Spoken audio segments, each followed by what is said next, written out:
So this theory that I'm teaching you doesn't think about a relapse as a problem. It thinks about a relapse as a part of successful change. One of the reasons I'm so excited about this program, because people with panic don't want to be in a group. Okay.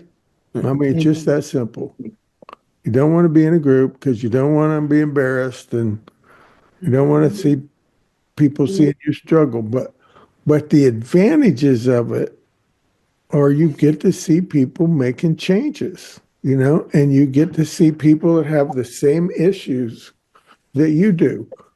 So, way I like to say it is, you're not alone in your wretchedness. Think about this. I mean, think about the kind of problem that panic is.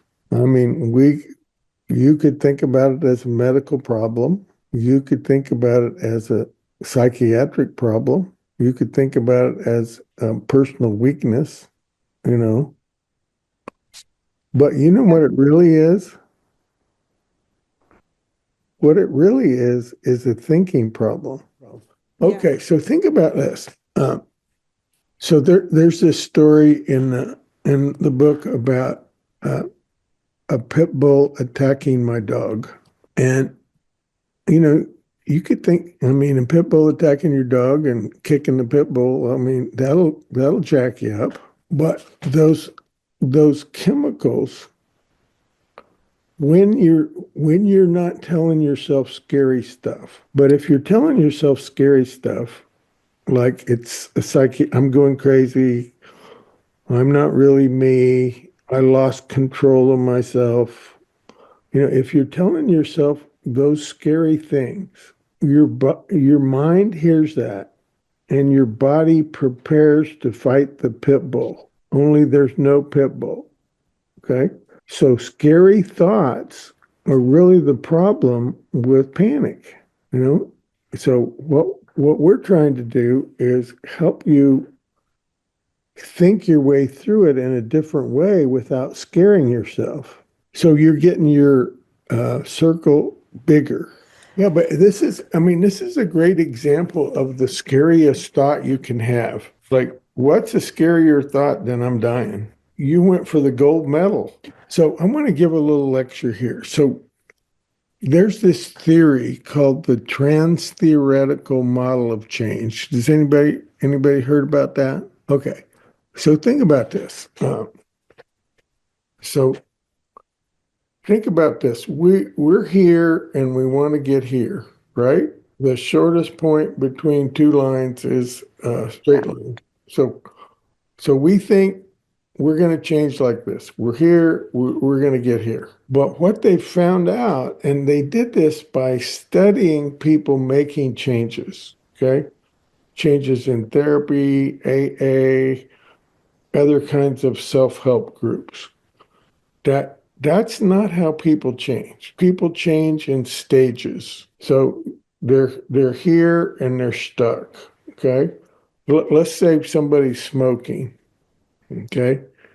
And they just keep smoking and they're not a problem for them.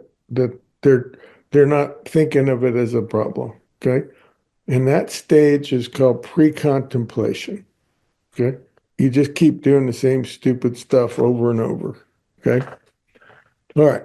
And then the next stage is contemplation. I'm walking up the stairs and I'm out of breath. I don't like that. Okay. So that's contemplating a change. And then you make a plan. I'm going to do something different. Okay. I'm going to start going to the gym. I'm going to take Chantix. I'm going to go see a hypnotherapist, whatever it is.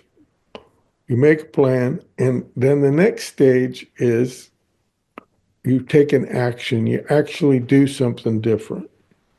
Okay. Like you took an action. You did something really different. Okay.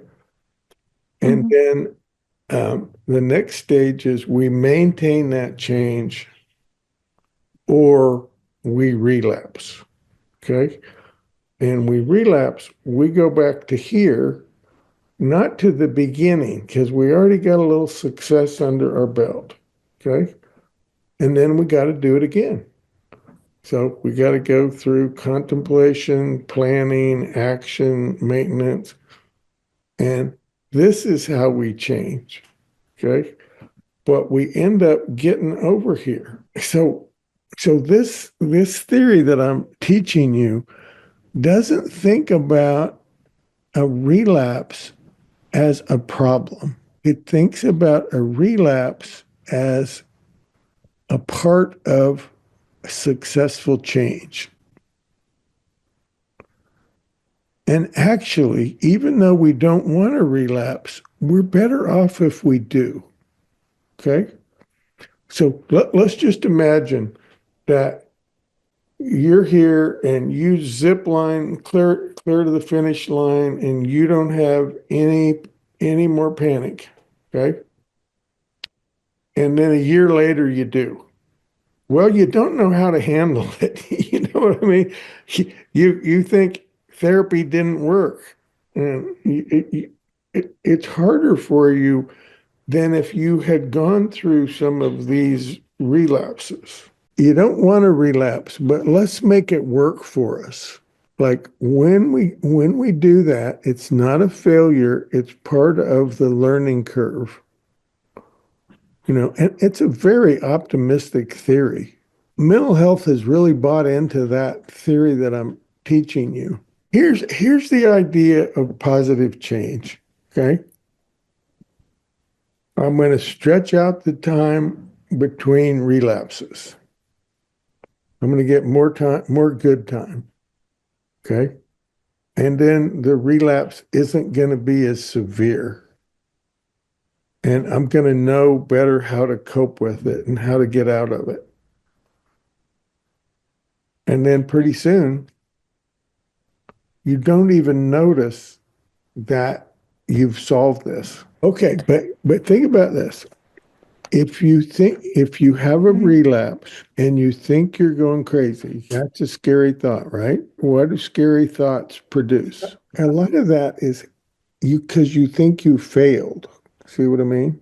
I failed, I must be weak. And what if we're kind of expecting a few relapses? That's the hardest thing I'm going to ask any of you to do. Anything to do harder than just accept it.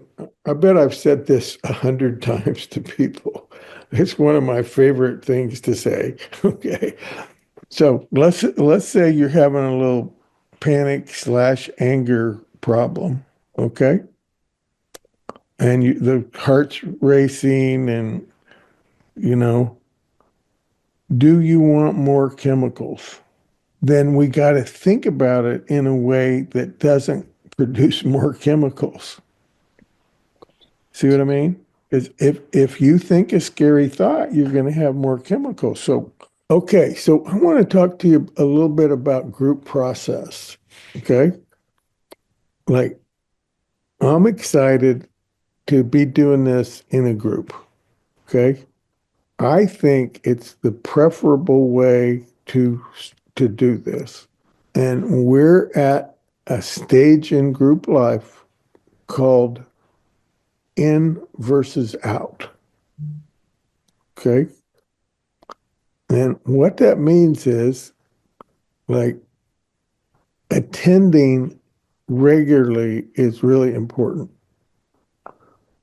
because, like we can't get this group process really going if we don't have regular attendance. Now, I know things come up.